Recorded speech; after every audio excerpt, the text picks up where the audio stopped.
Koninklijke Hoogheid, geachte heer vicevoorzitter van de Europese Commissie, waarde rector, geachte heer burgemeester, excellenties, dear colleagues, dear alumni, dear students, ladies and gentlemen. It is a great pleasure for me to welcome you at this Ambassador's Lecture, which today is co-organized with the America-Europe Fund. It also is a particular pleasure for me to host you here in this magnificent Rosalind Franklin Auditorium of this still fairly new quadrivium educational building of the group Science, Engineering and Technology. We all are very much looking forward to the lecture of Frans Timmermans, the European Commission Executive Vice President for the European Green Deal. These are complicated times for politicians in general, but in particular if climate change and energy are within their portfolio. The war in Ukraine has made the already tremendous challenge for Europe and the world even much larger. It is clear that actions of the member state governments of the European Union, and even more so for the European Commission, are urgently needed.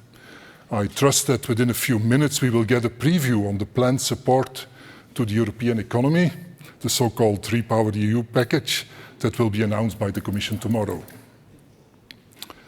Frans Timmermans obtained a degree in French language and literature at the Radboud University of Nijmegen in the Netherlands. And he also studied at the University of Nancy, taking courses in European law and French literature. He was a policy officer and diplomat, assuming responsibilities in The Hague, Moscow and Brussels.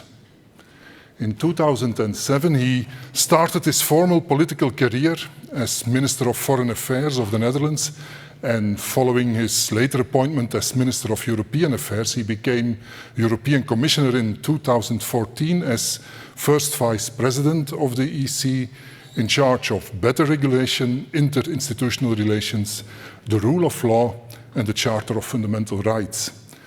This leading to his current responsibility now in the von der Leyen Commission.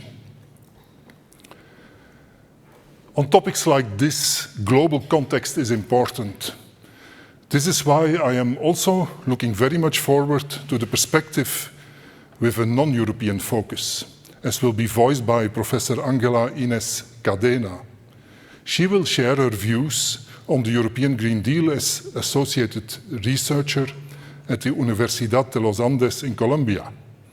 She is an electrical engineer by training from Uni Andes and holds a PhD in economic and social sciences from the University of Geneva.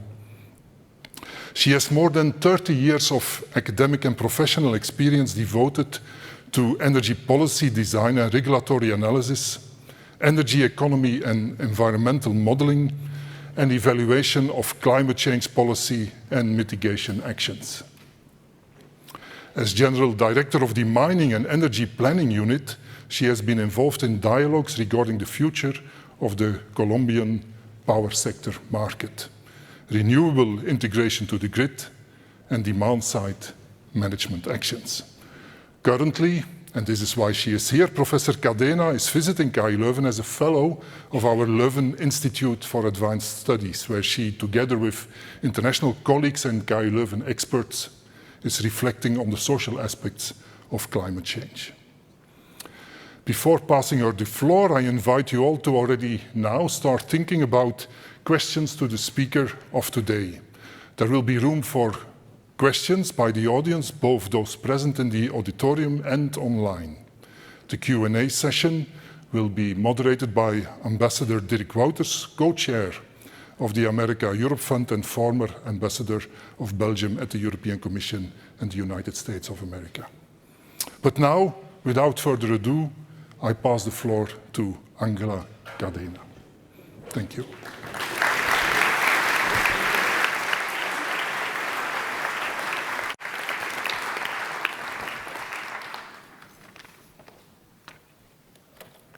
Your Royal Highness, Vice President Timmermans, Rector Sels, Vice Rector Livens, Mayor Ridwani, Excellencies, Professors, honored guests, dear students, ladies and gentlemen. I am pleased to be here to introduce the conference of the Executive Vice President of the European Commission for the European Green Deal. His lecture on how Europe is preparing and acting to be carbon neutral in 2050 and contribute to tackling the climate crisis is of great interest and must involve and include each one of us, not only Europeans, but also LIA's visitors from the whole world, including Colombia, my country. Under this new deal, some bilateral agreements have been signed, one with Colombia, precisely, last February. The declaration recognizes, and this is very good, the particularities of the nation, the need to close the gap between the rural and the urban areas, still a pending task. To overcome the legacy of the internal conflict, also a recent pending task that we have to deal with, and to work to preserve biodiversity and the conservation of ecosystems. Also, there is a need to recognize our condition of fossil fuel exporters. They need to be recognized outside and for us, and the need to a fundamental breaking up of this dependency we have right now for the economy and the society. Let's talk a little bit about transitions. Transitions is a change from one state to another state, from an initial state to a final state. We need to characterize this initial state, and this is different for each nation and society. Maybe we can agree on the final state we want to go, but we have to design the path to go there. And this implies a series of efforts in ecology, in energy, in transport, in the way we produce commodities, services, and goods, lifestyles, and a lot of things more. And this will take distinct times. Some changes will be rapid, others will be gradual. Sorry.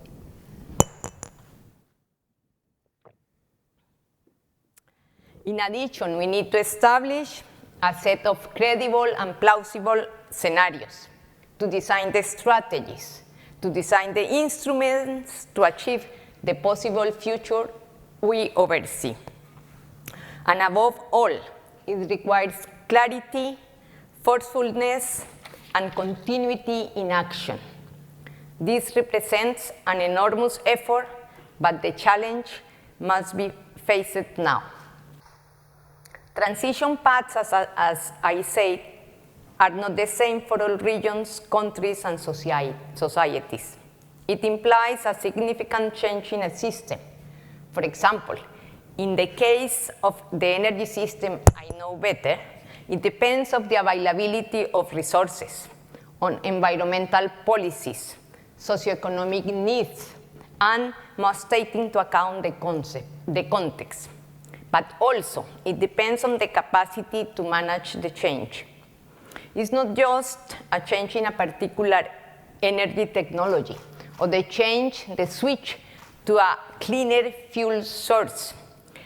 Although technology is a very important driver of change, this implies behavioral changes and new institutional arrangements. There are many uncertainties, and we could not be tempted to wait for better information. We have to act right now. For sure, we must continue understanding and analyzing the complex phenomena. It's not an easy issue, this of the climate change, resorting to science, technology, and innovation. But, and most likely, we will not get the first best, probably a second best, or even a third best, and we must move on. We know the great challenges. We need to move from agreements to plans, from plans to implementations, as highlighted in the LIAS workshop I was invited to in Leuven. We also can rely on previous developments and experiences, learn from the good things we have done to be where we are right now, and correct the inadequate paths that we have followed. This brings me to the next point of my introduction. We have things to change, of course, but we have developments to lean on. Two cases allow me to illustrate this and the possibilities and challenges to find a way through a cleaner and egalitarian society and economy. The first of them I want to mention, the bicycle, whose use is very widespread here in Leuven. These devices, invented more than 2 centuries ago, have been adapted to current needs, carrying purchases, babies, pets, as I have seen, and infrastructure also has been adapted here in Leuven and in many cities. This new, in quotes, means of transport contributes greatly to reducing emission of greenhouse gases and also to reduce particulate matter. Recent calculations in Colombia for our NDC show that the benefits of cycling and walking is around $5,000 per ton of CO2 equivalent. And in this value, we are not including the positive externalities due to the reduction of urban pollution. The other case that urges some adjustment is the use of coal. This fuel made possible industrial development and much of the economic well-being that we have today in the world. However,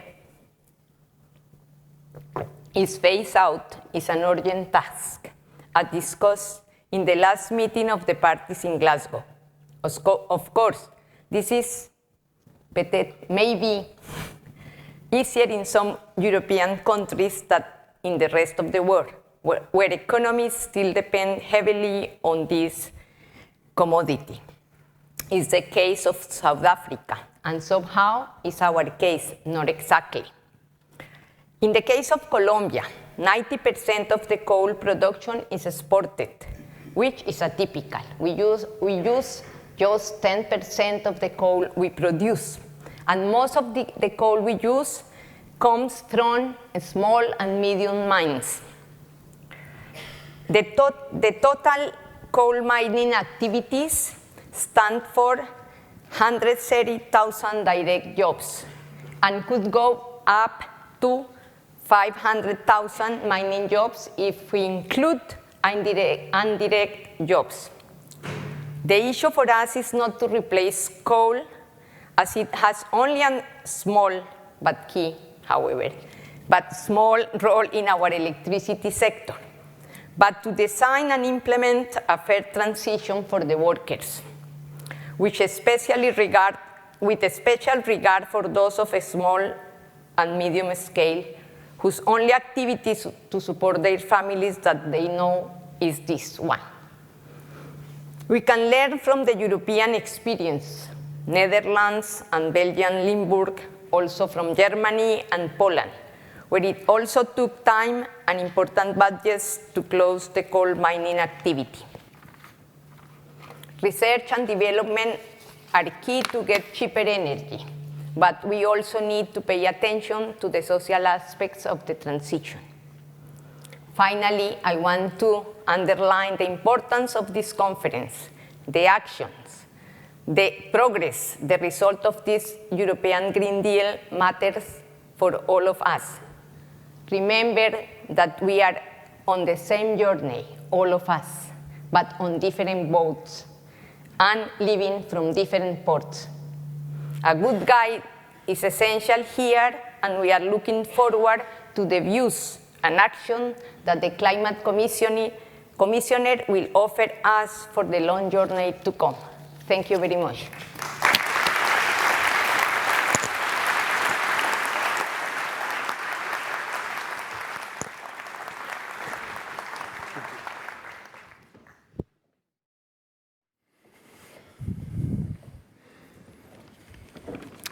Your Royal Highness, Rector, ladies and gentlemen, excellencies, thank you for turning up in such great numbers this afternoon for what I hope will be an interesting discussion.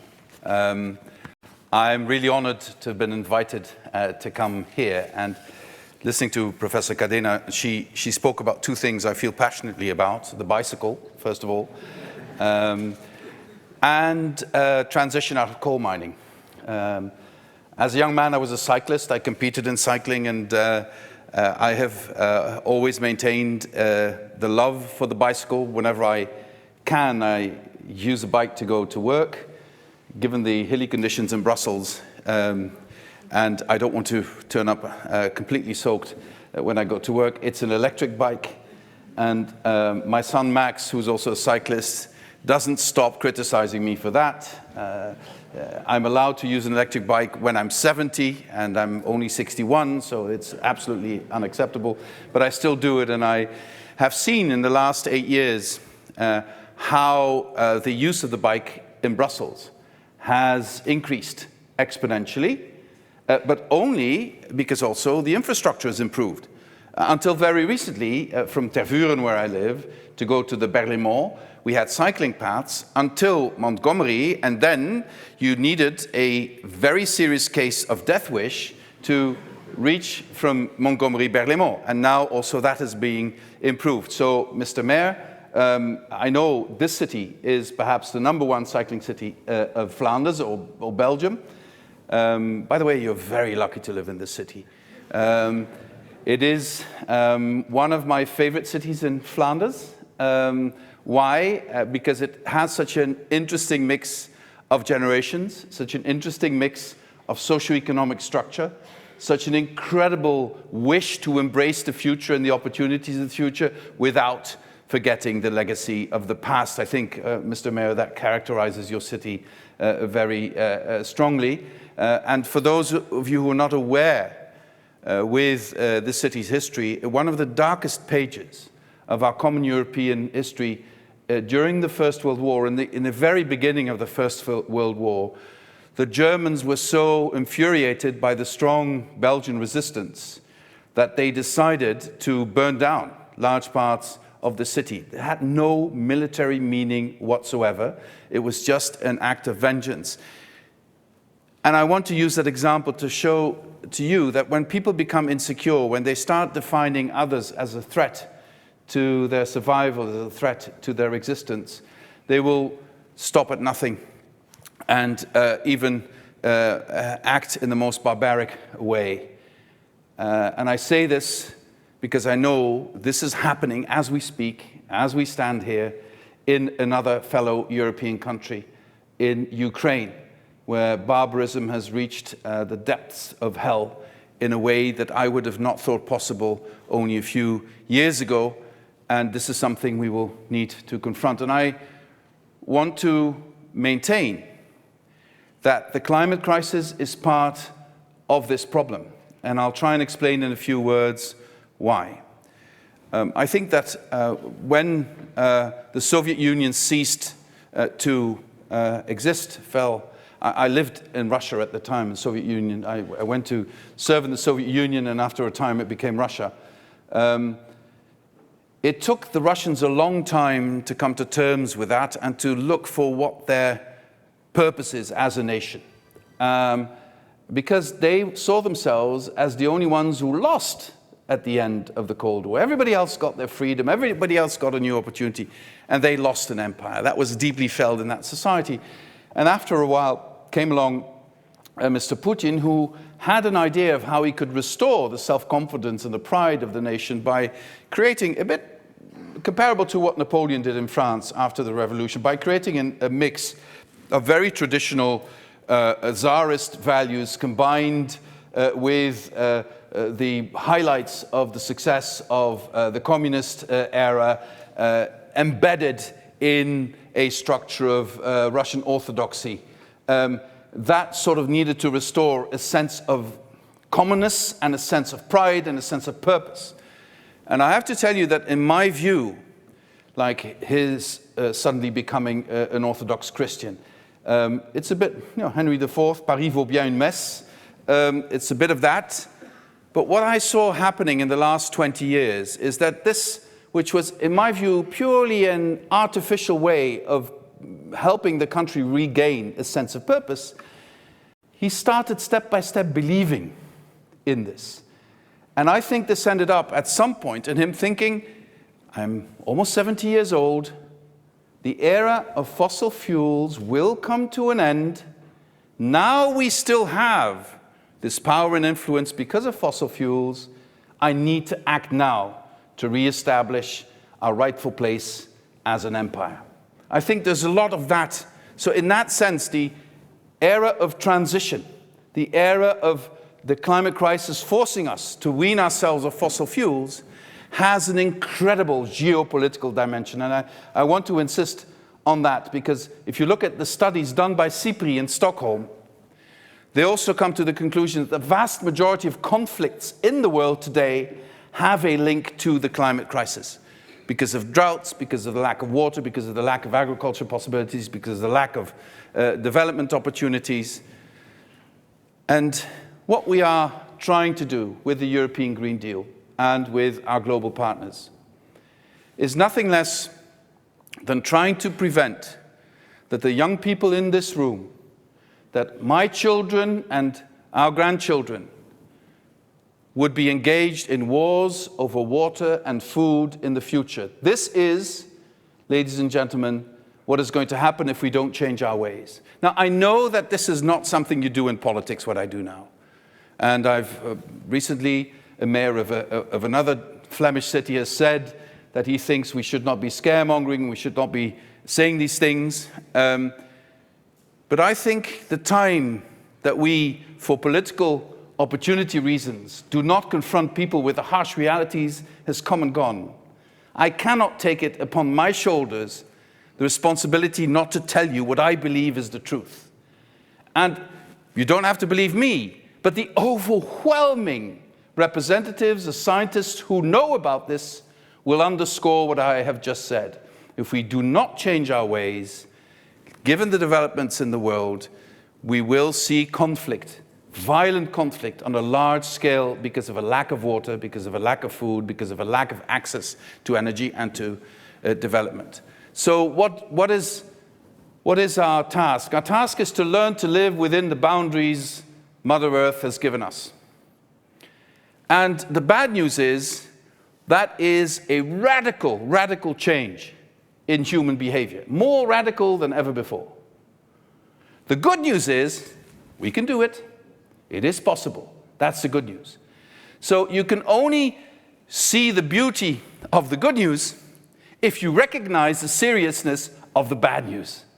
You can't do one without the other. Now, how are we going to achieve this? The most important thing we need to do is to make sure we keep the rise of the planet's temperature well below 2 degrees, preferably not more than 1.5 degrees, because if we go beyond that, we will reach a number of tipping points that would mean that the climate crisis would no longer be even remotely under our control. We could no longer influence certain developments. I think increasingly,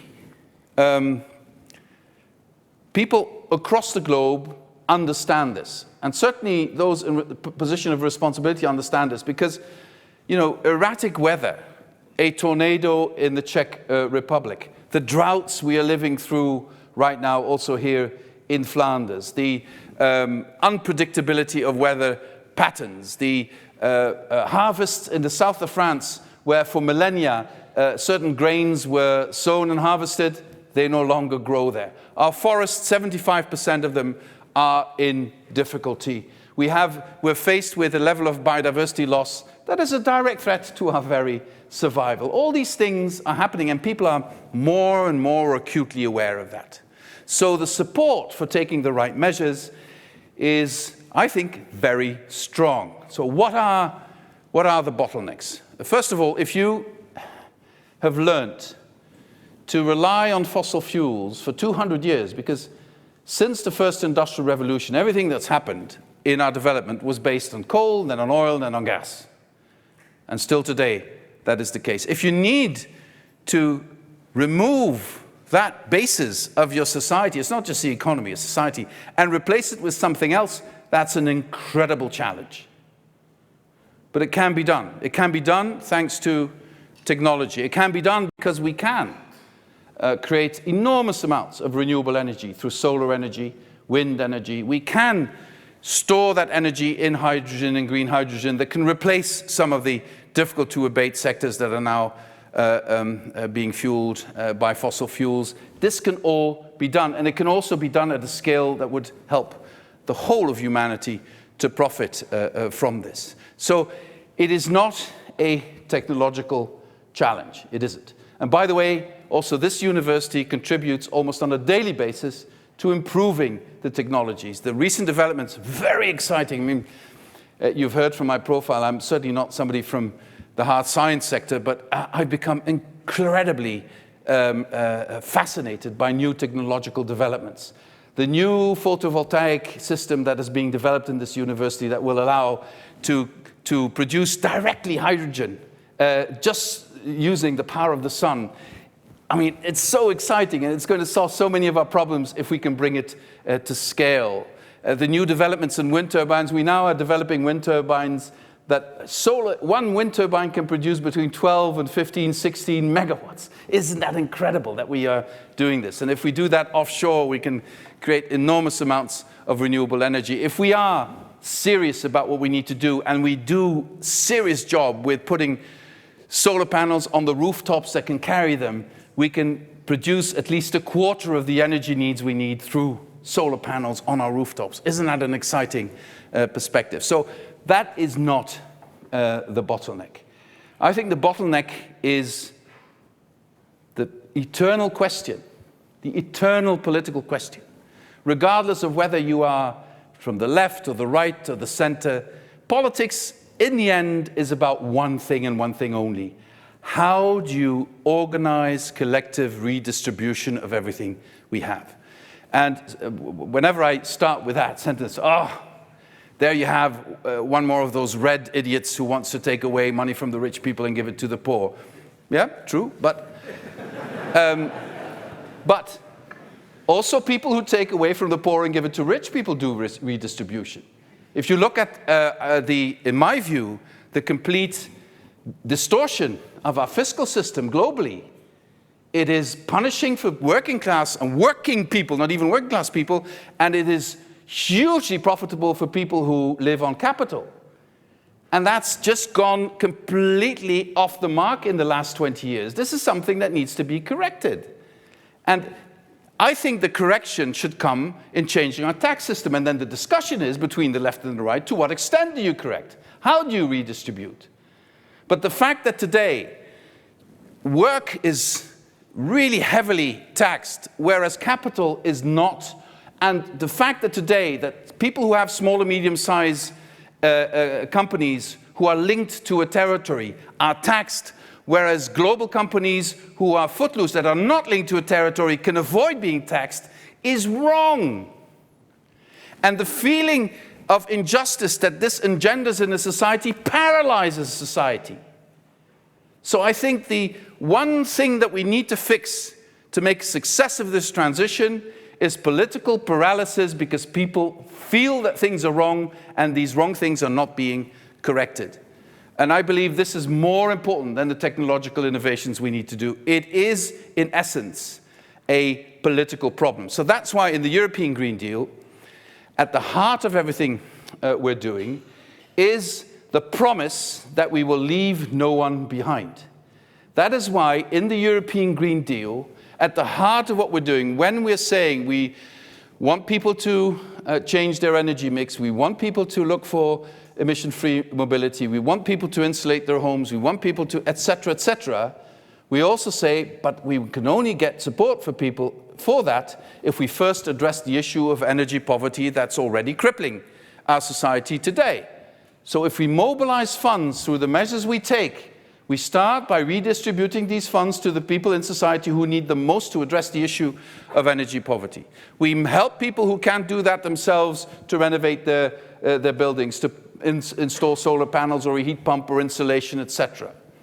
Recently, I was in my home region, which is the south of Limburg in the Netherlands, where they had, which is confronted with a particular demographic situation because of the closure of the coal mines.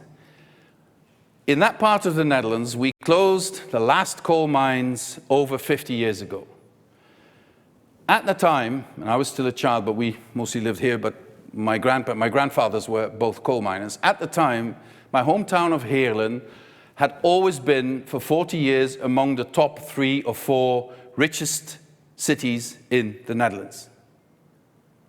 Since the closing of the coal mines, it is consistently among the bottom 3, 4 poorest countries of the Netherlands.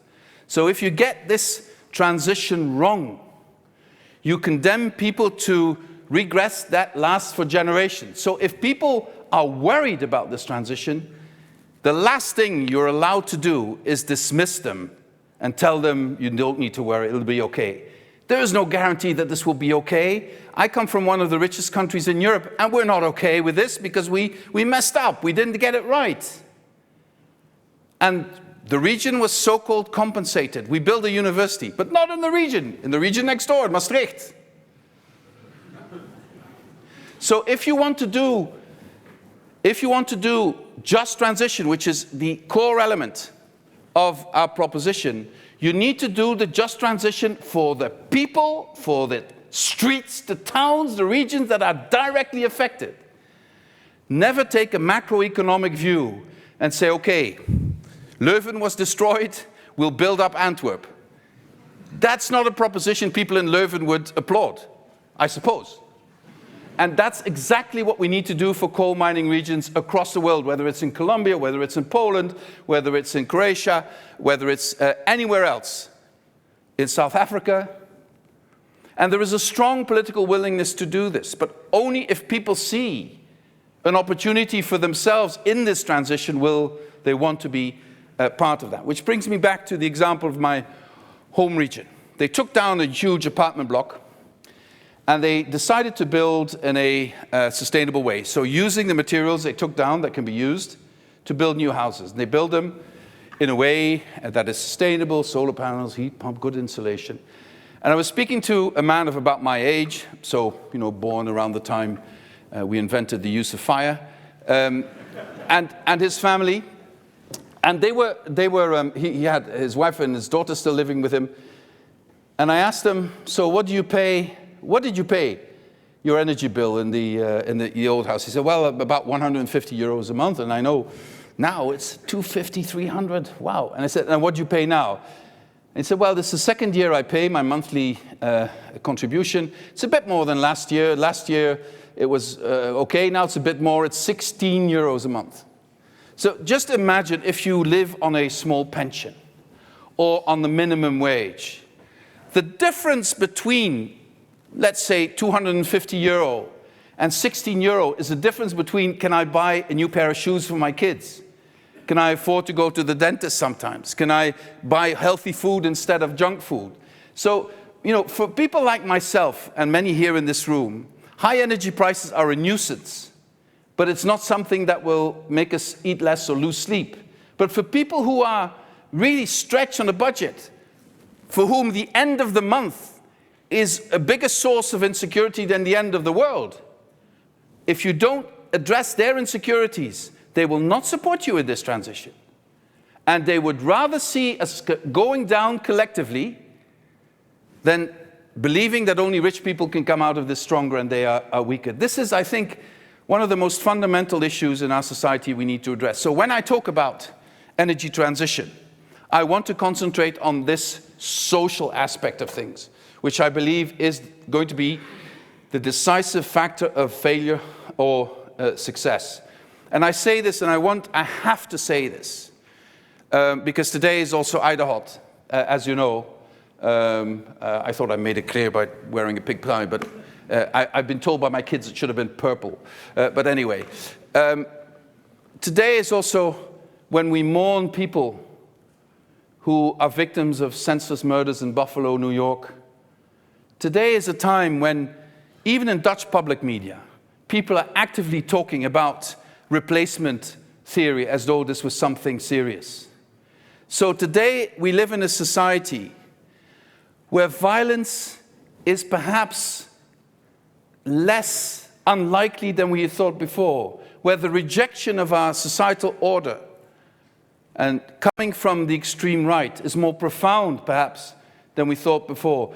The looking for scapegoats all the time is stronger than I have seen in my lifetime. This traditional age-old phenomena that people who think they have a lot to lose and nothing to gain, which I fear is a large part of our society today, will see confirmation of their fears everywhere. It is very easy. It's a biological matter. If you're afraid, you will see confirmations of your fear anywhere. And sadly, we have a lot of politicians and political movements who start exploiting that fear. Fear can easily be turned then into anger, and that anger can then be easily turned against this scapegoat.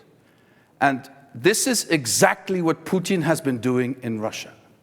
The only way he could invade Ukraine is first after a long period of propaganda saying that Ukraine was led by Nazis and these Nazis were committing a genocide on innocent Russians and these Nazis had to be removed. This is a phenomenon in our society that I think can only be addressed by people of goodwill who have the courage to speak out. In German, you call this Zivilcourage. I don't know another word for this. I think none of us in this room, and I don't believe, or I assume nobody takes things like a replacement theory seriously as a theory. But don't make the mistake to not take it seriously as a threat to our democratic, liberal, open society. And I think this threat comes because too many people fear loss more than they have hope for their future.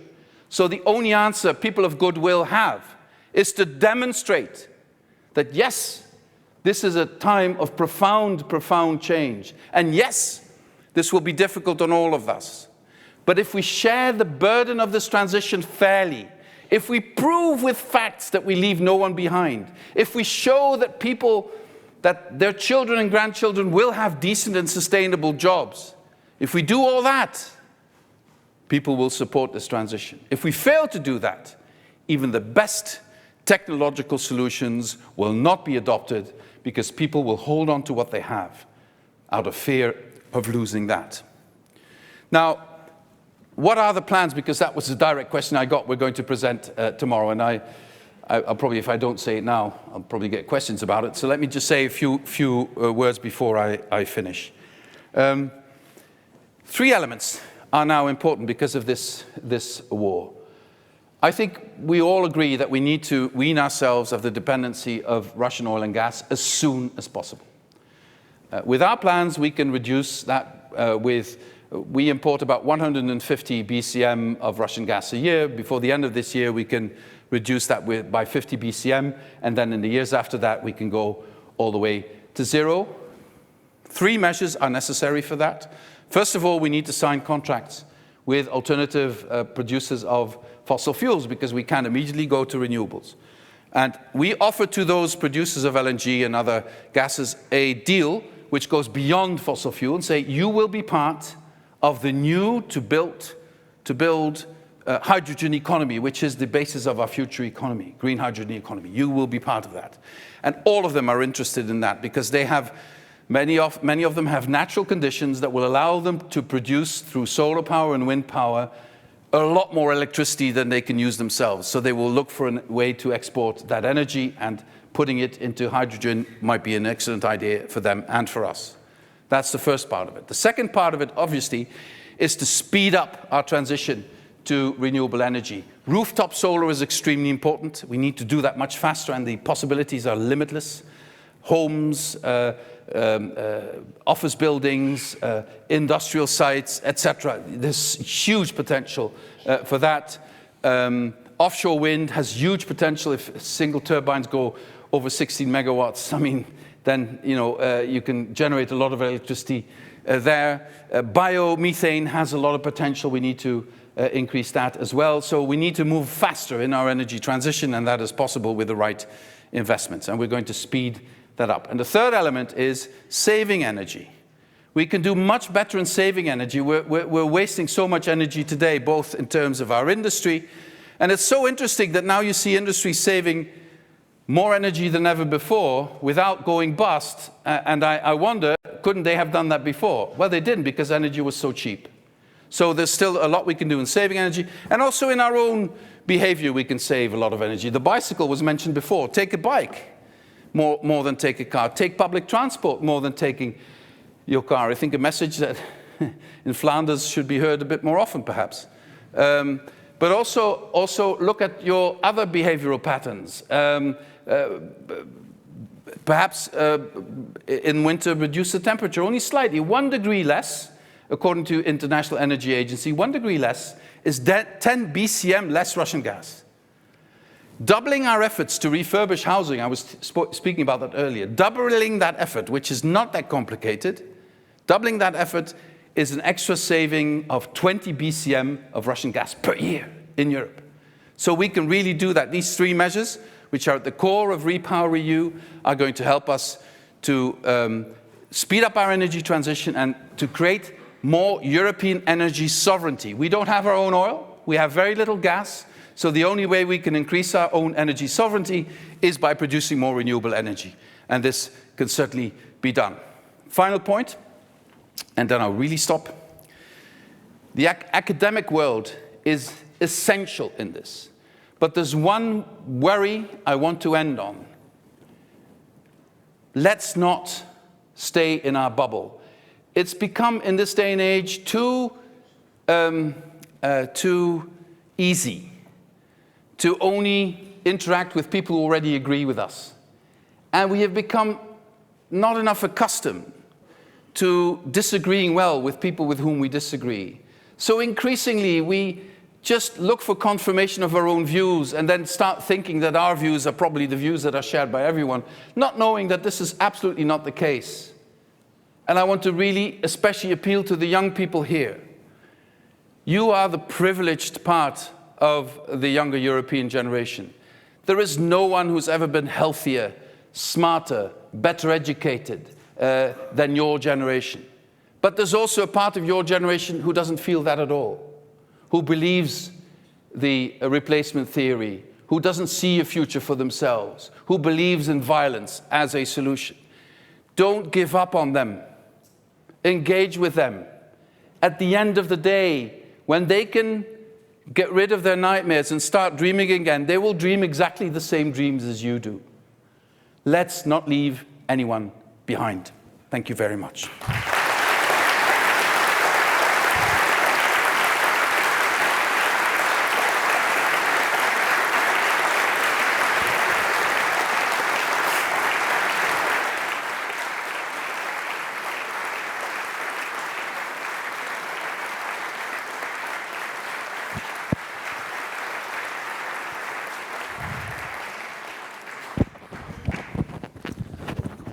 Vice President, thank you so much on behalf of all of us for, well, I use it like this one. On behalf of all of us for your very powerful, insightful, but also inspiring speech. Thank you so much. You've covered a number of issues that are strategic, not just for this university, for the city of Leuven, for Flanders, for the country, but for the whole of Europe.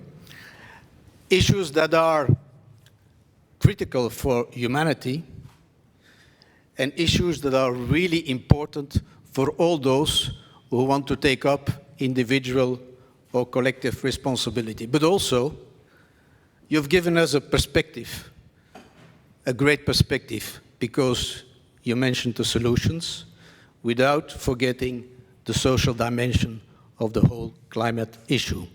For all of that, I would like to thank you. And I would like to thank you also because you have accepted to spend some generous time with the audience for the Q&A, which I would like to introduce by reminding everybody here present who would like to ask questions the very simple rules of Q&A. First rule is, if you would like to receive an answer from the Commissioner, please ask a question.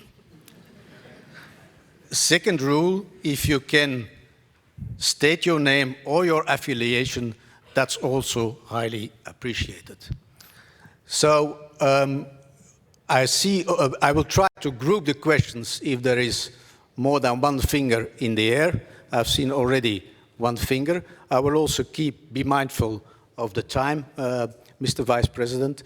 And if it's okay with you, we will start now. So please do raise your questions. Do raise your hand. I see it's okay. I will be able to group them.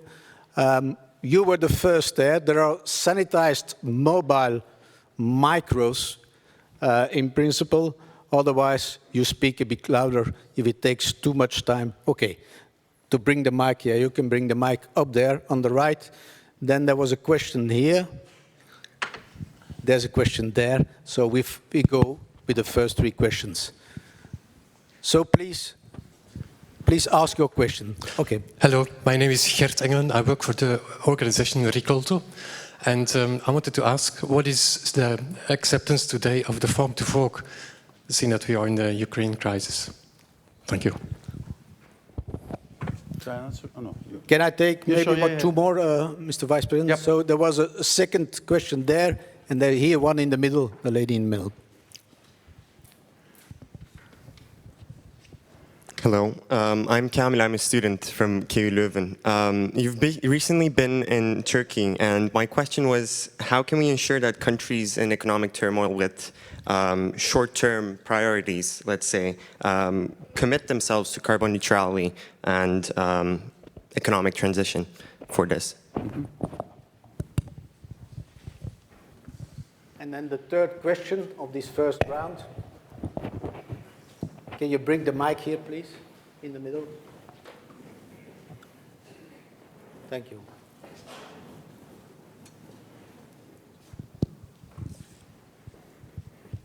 Yeah, thank you very much for your engaging lecture.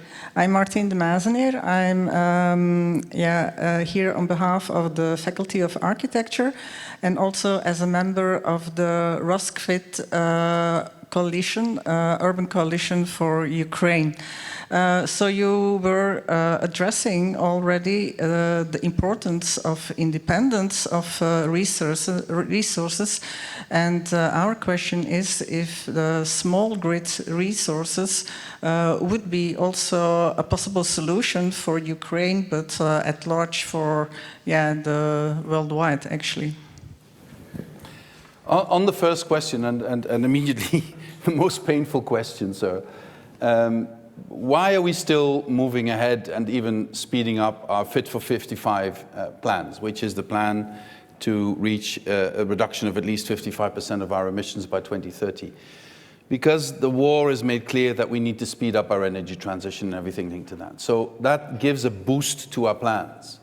Sadly, we don't have the same boost on the agricultural side with farm to fork. On the contrary, those who had lost the argument last year, who wanted to stick with the traditional production methods and even expand them, have jumped on this occasion to come back to that and said we should actually sort of mitigate or preferably even abandon farm to fork and expand also to nature-protected areas, agricultural production, because there is threat of food insecurity. My reaction to that is threefold. First of all, let's be very clear. There is a problem with food security in those countries heavily dependent on wheat and maize from Ukraine and Russia. But there is not a risk of food security in Europe at all. We continue to be a major exporter of foodstuffs. So it is wrong to scare people into believing that we would have a food crisis in Europe and use that as an argument to expand agricultural production. My second argument against this is 68% of arable land in Europe is used to produce animal feed. 68%. We need to rethink that. We need to produce food, but we need to produce less animal feed and more food for people. And that is also goes back to human behavior. Perhaps we should, first of all, limit our own consumption of meat, but secondly, perhaps concentrate our agricultural production not so much on the export of meat. Our warehouses in Europe are full of pork produced for China, but China's not taking it. But we continue to produce more pork and more animal feed to feed the pigs, etc., etc. We need a rethink of that system.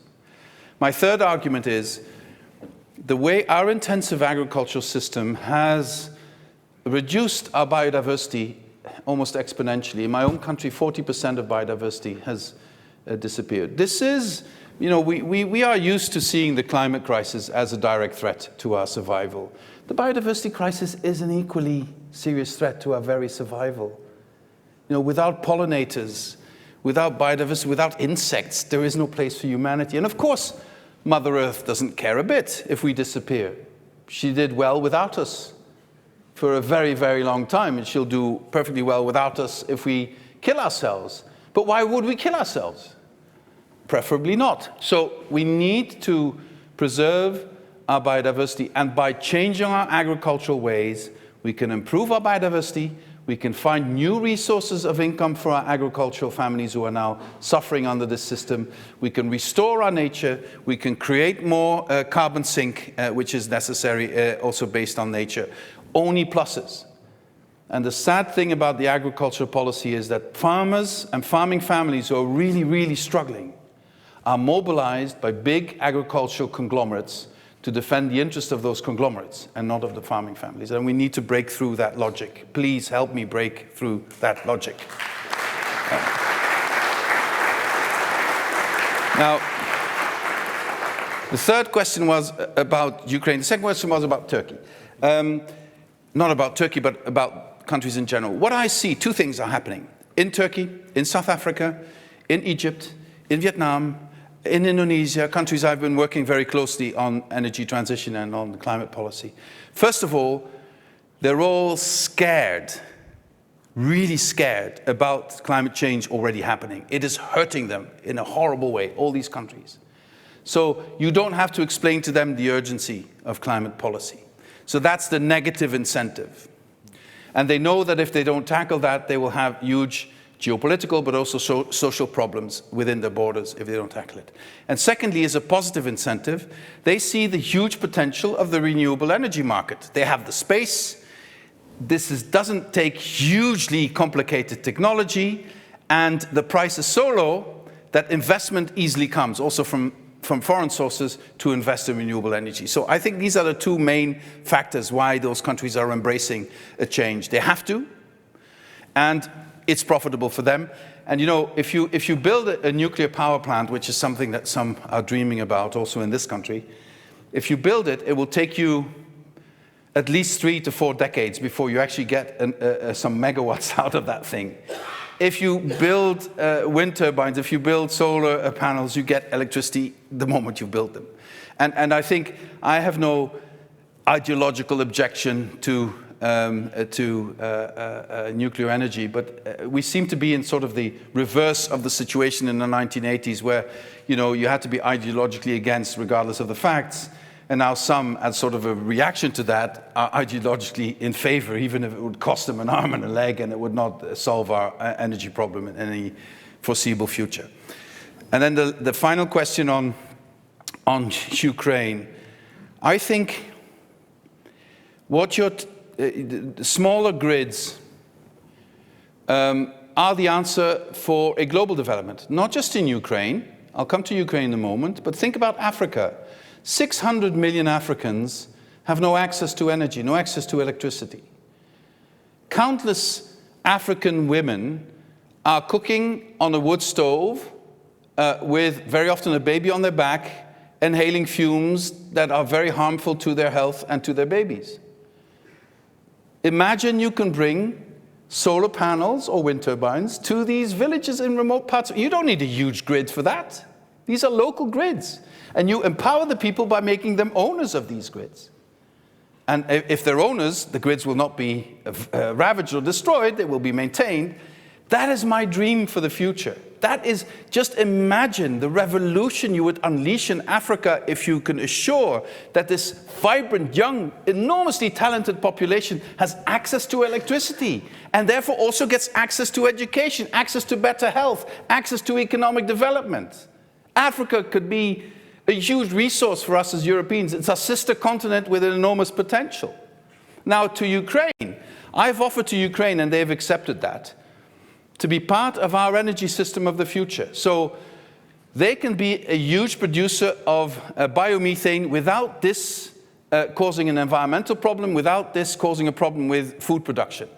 They can be part of our hydrogen economy. They have the technology, they have the industrial bases, they have the space to be all of that.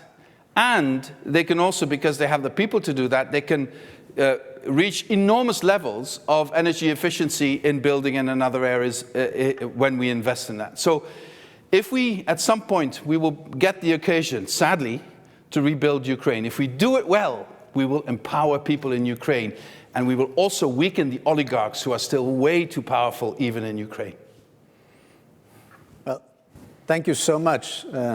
Especially on the last 2 points, which were in fact 2 dreams. Thank you.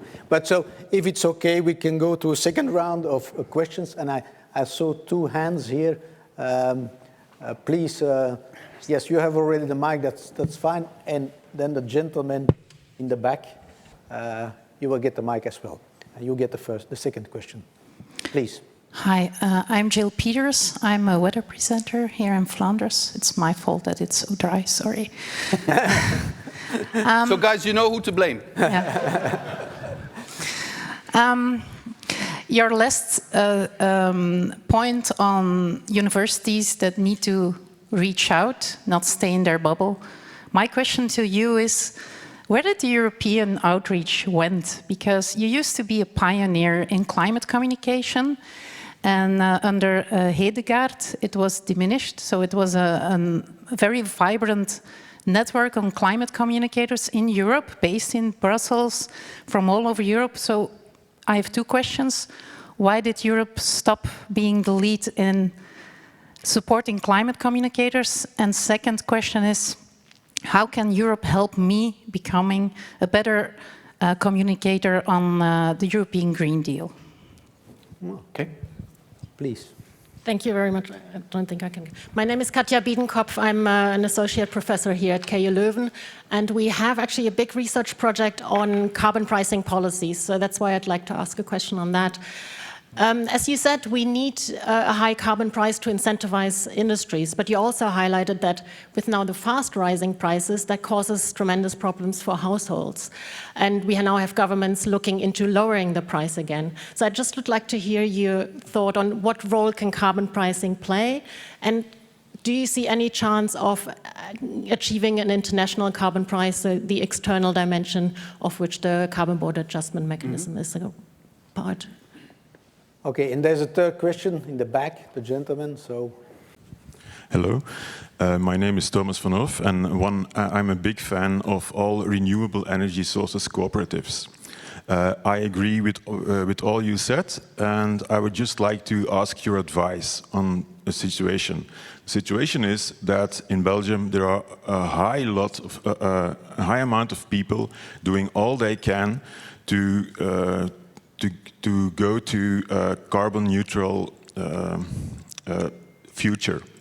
But the problem is, on the media and the politicians' side, there is just no interest. There is an utter lack of urgency. And if there is some interest in the climate, it's only for political reasons that it is being abused. Now, my question to you is, could you give us some advice to us citizens how to break this impotence of media and politicians? Well, thank you very much for these 3 questions. So there was one on communication, one on carbon price. On communication, I don't want to beat my own drum, but I have the impression that the European Green Deal is sort of world leading in terms of the energy of the climate policy. If the Americans tell me they're jealous of what we're doing, that's a good sign, isn't it? So I believe that I remember campaigning for the Green Deal in the European election campaign in early 2019. And apart from the Greens, we were the only two parties campaigning for this, and others were campaigning on completely different, mainly security issues, which have since then also become very important. But now the Green Deal is sort of almost broadly in the political spectrum, at least in the middle of the political spectrum, it is broadly accepted as a necessity. So in that sense, I believe that part of the communication works well. What you're referring to is the communication of experts, if I understood you well, who know exactly what's happening in meteorological centers, in the climate developments. Now, the only thing, because that's the second part of your question, I can offer you, we have climate ambassadors. We have a platform that is working quite well online with a lot of people who've come in and become climate ambassadors. There's a lot of exchange there. We also have some very prominent people who are famous in their own country because they talk about the weather on national news channels every day. And this might be of interest to you to be part of that network and to exchange and then perhaps also create a platform that is a bit wider. But I'm more than happy to assist you even with other forms if you think we can be of use to you. Now, remind me again of the second question because I've lost my train of thought.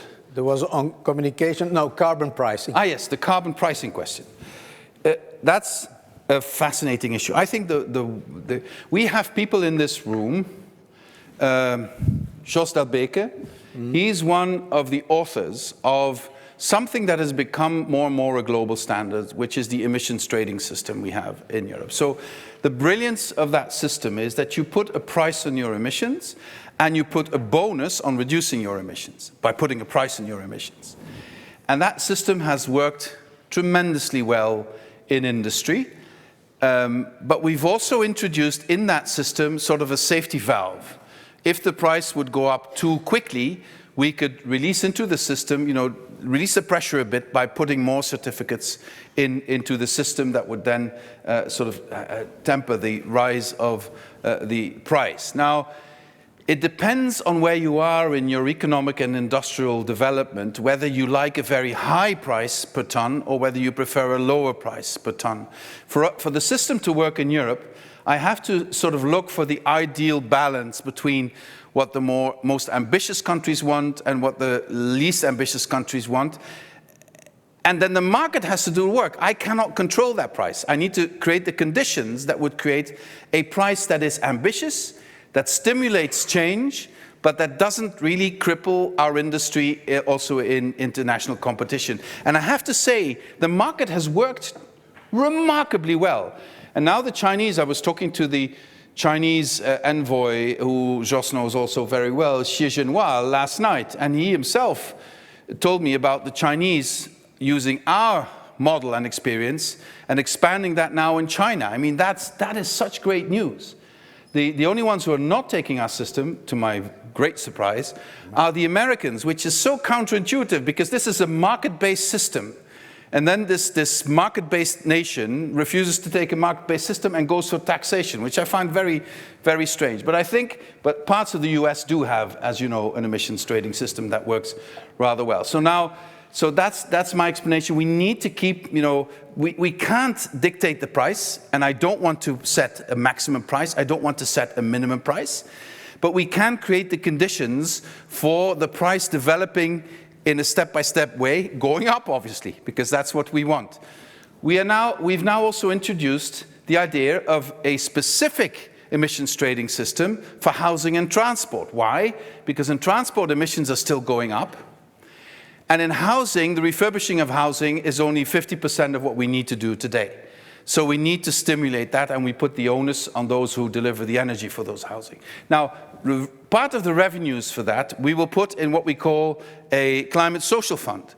And the climate social fund will be a huge fund to compensate people who are at risk or are in energy poverty. That's the redistribution issue I was talking about earlier. And we want to organize it in such a way that the climate social fund would start dispersing that money even before the ETS2 system comes into place, so that people learn to trust that they will not be left alone with this problem and that they will be supported.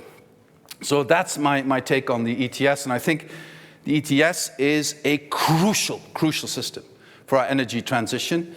The industry is completely used to it and actually more and more likes it. How this is going to pan out, because another part of your question is on CBAM, on what you do at the borders.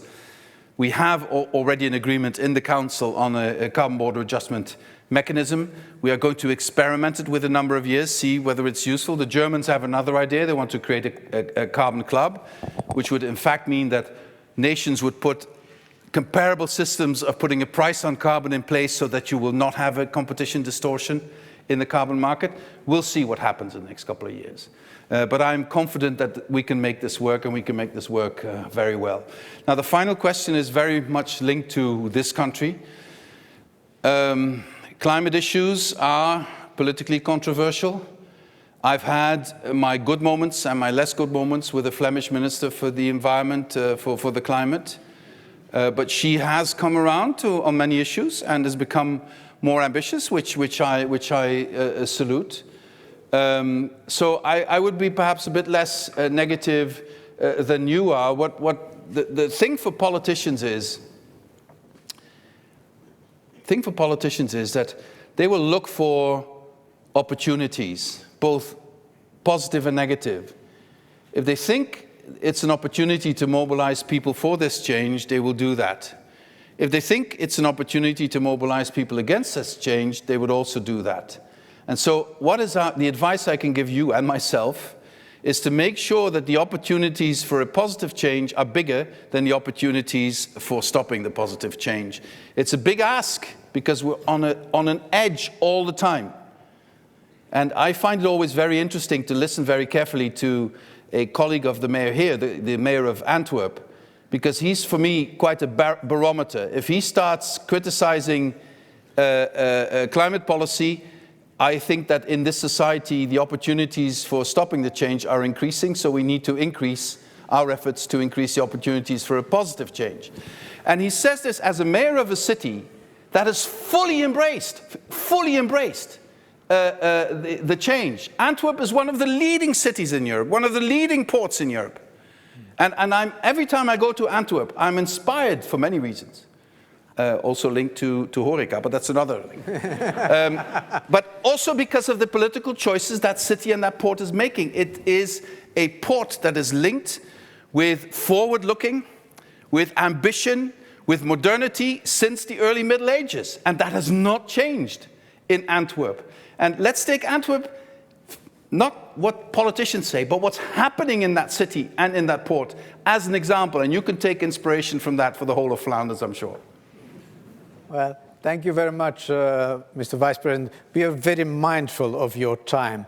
And I'm afraid I will have to suggest to the distinguished audience that we leave it by and giving Vice President an applause. Please, thank you so much for...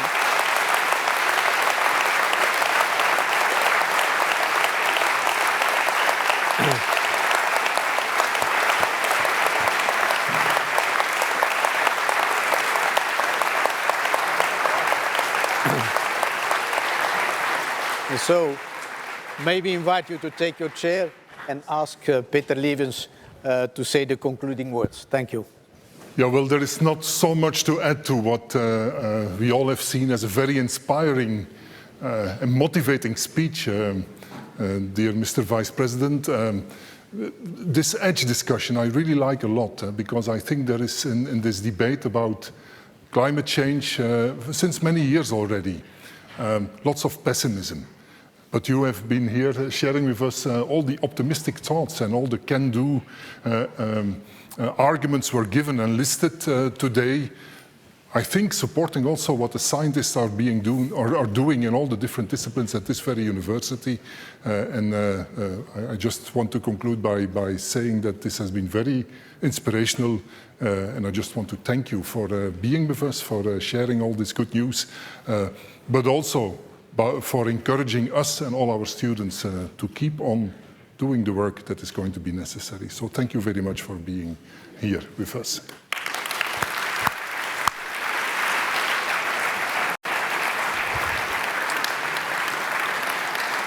And just to show that we as scientists at this university keep on dreaming about a better future, we just want to give you this as a present. It's a truly golden handbook, a scholarly quest for utopia, which has collected a number of scientific inventions that give us a bright future or give predictions for a bright future. So please go ahead. Thank you very much.